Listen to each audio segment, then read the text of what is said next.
Pour le groupe GDR, la parole est au président André Chassaigne.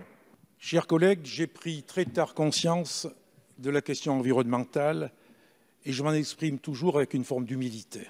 Quand, le 13 mai 2008, je suis monté à la tribune pour défendre ce qu'on appelait à l'époque une question préalable, ce qui est l'équivalent aujourd'hui de la motion de rejet préalable, j'ai défendu l'exigence de retirer un projet de loi relatif aux OGM.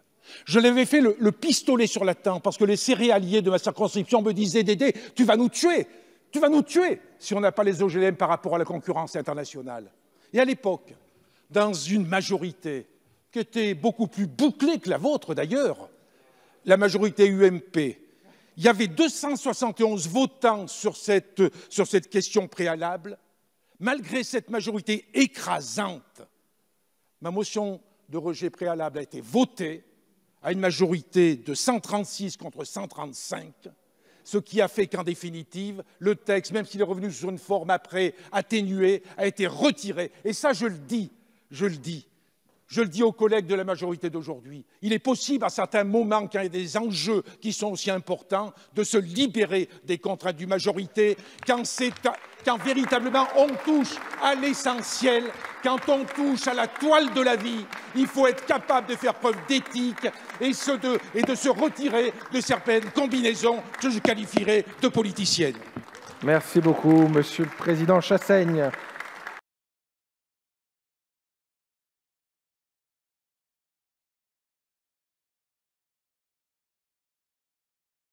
Monsieur le Président, Mesdames, Messieurs les rapporteurs, Monsieur le Ministre, collègues, je n'ai pas l'intention, dans cette motion de rejet, de montrer du doigt tel ou tel.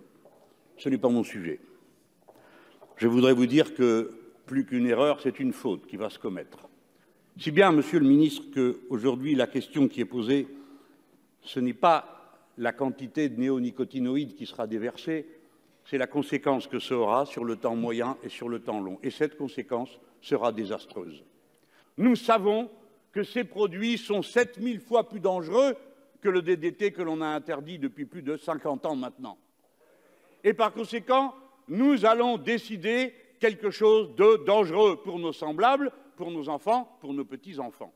Nous devons publiquement nous interroger sur les usages que nous faisons des différents produits. C'est ça le vrai courage en politique. Alors après, eh bien, on produit des betteraves en France. Voici que des pucerons verts les mettent à mal. Fort bien.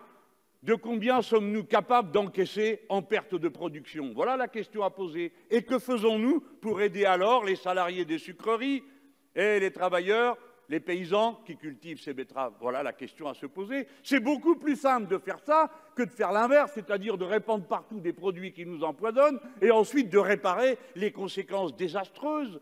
J'ai envie de vous dire, s'il s'en produit moins, et alors, du moment que ceux qui vivent sont capables d'en vivre ensuite. Vous parlez de souveraineté de la France dans ce domaine, mais la question de la souveraineté n'est nullement posée. Nous sommes très largement excédentaires, très largement excédentaires. Et en quelque sorte, nous nous donnons donc pour vocation de produire du sucre que nous vendrions aux autres sans tenir aucun compte des conditions dans lesquelles nous faisons cette production et nous faisons ces exportations. Vous rappelez-vous, mes chers collègues, comment l'une après l'autre sont mortes les productions agricoles qui semblaient autrefois absolument invariablement présentes sur notre sol? Comment la culture de la canne s'est effondrée dès lors qu'on a ouvert le marché de la canne à sucre? Et maintenant, on a ouvert le marché de la betterave. Et chaque fois que vous ouvrirez un marché agricole, vous sombrerez dans une absurdité parce que l'agriculture n'a rien à voir avec l'accumulation capitaliste dans ses modèles et dans son déroulement. Ça ne sert à rien. L'agriculture est faite de stock, elle est faite de qualité des terres.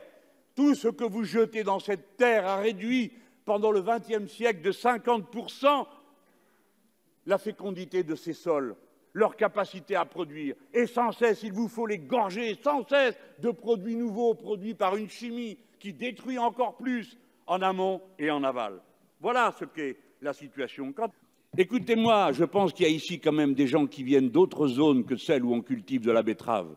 Mes chers collègues, si vous êtes d'accord pour dire qu'on peut produire ce qu'on veut, quand on veut, dans les quantités qu'on veut, et que c'est ça la bonne norme en agriculture.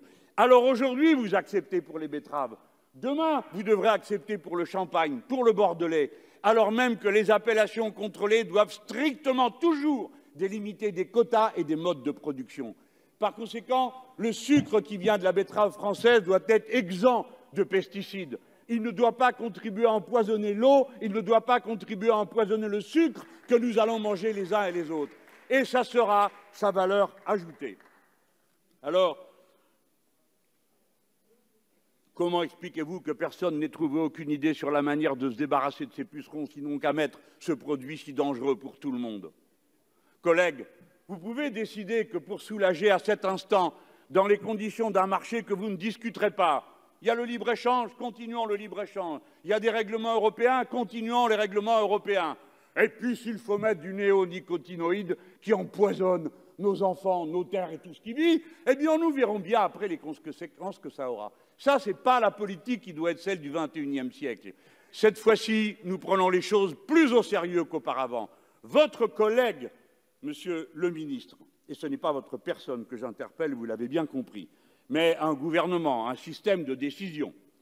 Votre collègue, Madame Pompili, en 2016, avait dit « les études s'empilent, aujourd'hui on peut raconter ce qu'on veut, les néonicotinoïdes sont extrêmement dangereux ». Donc vous le savez, donc vous le saviez. Et dans ces conditions, nous sommes conduits, faute d'autres recours, et si vous n'admettez pas notre motion de rejet, à faire un signalement devant la Haute Cour de justice, parce que c'est de sang-froid que des gens vont être mis en péril par cette décision.